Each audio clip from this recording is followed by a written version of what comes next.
Poďme sa hrať a možno sa aj niečo nové naučiť. Za 1 minútu 10 otázok z jachtingu. Poviem otázku, odpovieš, ja poviem odpoveď.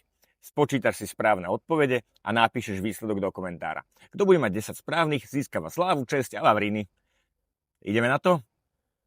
Koľko kilometrov je námorná míľa? 1,852 km. Ako sa volá predný dokormidlovací motor? Bow thruster. Aké svetlá má v noci loď v plavbe? Červená, zelená a biela, navigačné.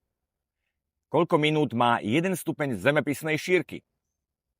Jasné, 60 minút. Aký je kanál pre núdzové volanie na VHF? Kanál 16.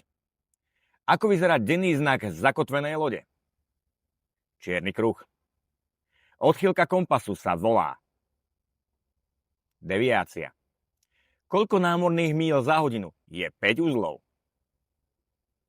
5. Čo znamená skratka A2TVA? AVA. Apparent wind angle, uhol pocitového vetra. Plachetnica má stožiar alebo sťažeň? Sťažeň. Stožiar má kapitán Danko. No tak, ako si dopadol? Hoď to do komentu.